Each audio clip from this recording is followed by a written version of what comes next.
என்பது ஏழை எளிய மக்களுக்கான ஒரு பிறப்பு. ஒவ்வொரு வருடமும் குடில் நாம் வீட்டில் ஜோடிக்கிறோம். அது எதற்காக?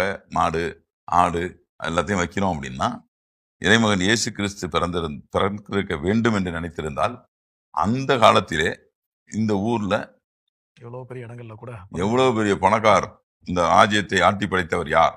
அந்த வீட்டுல பிறந்து, ஒரு மன்னனாக பிறந்து, அவர் இந்த கொள்கையெல்லாம் நீங்கள் ஏற்றுக்கொள்ளுங்கள் அப்படின்னு சொல்லி உத்தரவிட்டிருக்கலாம்.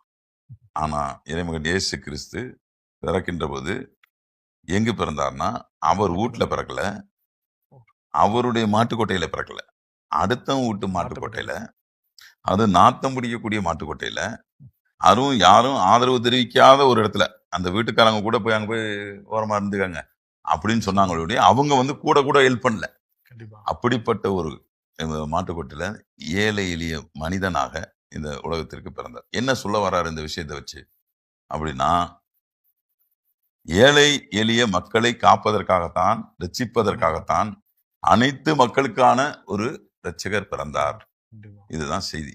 இது எதுக்குன்னா, நம்மளும் ஏழை எளிய மக்களுக்கு உதவி செய்யறது மட்டுமல்ல, நாமே ஏழை எளிய மனிதனா வாழணும் அப்படிங்கிற ஒரு தன்மையை தான் அவருடைய வாழ்நாள் முழுவதும் கடைபிடித்தார். அது இந்த சமுதாயத்திற்காக வாழுங்கள். அப்பயும் இயேசுவை எல்லாரும் ஏத்துக்கிட்டாங்களா? ஏத்துக்கலையேங்க. இறைமகன் இயேசு கிறிஸ்துக்கே ஒருத்தன் யூதாஸ் இருந்தான். இறைமகன் இயேசு கிறிஸ்துக்கே பலரும் இருந்தாங்க. அதனால அவர் யார இது பண்ணாரு? மகிழ்ச்சியா இந்த மக்களை தான் ரசிச்சாரு. இந்த மக்களுக்கான ரட்சிப்பை கொடுக்கணுங்கிறதுக்காக வேண்டிதான் வாழ்ந்தார். அவருடைய அந்த பணிகள்ல நம்மளுடைய பணி என்னன்னா, எளிய மக்களுக்காக வாழக்கூடிய மனநிலையை நாம் உருவாக்கி கொள்ள வேண்டும். அதுதான் இந்த சமுதாயத்திற்காக வாழ வேண்டிய மனநிலை இருக்க வேண்டும். அரசியல் என்பது ஒரு களம். அந்த அரசியல் களத்திலே நீங்களும் வந்து, ஏன் சட்டமன்ற உறுப்பினராக ஆக வேண்டும், ஏன் நாடாளுமன்ற உறுப்பினராக ஆக வேண்டும், ஏன் நகர்மன்ற உறுப்பினராக ஆக வேண்டும் என்று சொன்னால், இந்த நாட்டில் என்ன சட்டங்கள் வேண்டும் என்பதை சட்டம் இயற்றுகிற அவைகள் இந்த மூன்றும். எனவே இந்த சட்டம் இயற்றுகிற பொழுது நம்மை சார்ந்தவர்கள் அந்த சட்டமன்றத்திலே ஆட்களாக இருக்க வேண்டும்.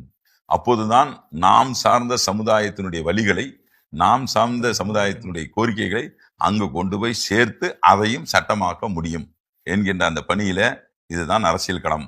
எனவே அந்த களத்திற்கு நீங்கள் தயவு செய்து இளைஞர்கள், கத்தோலிக்க இளைஞர்கள், அதுவும் குறிப்பாக கத்தோலிக்க இளைஞர்கள் வர வேண்டும்.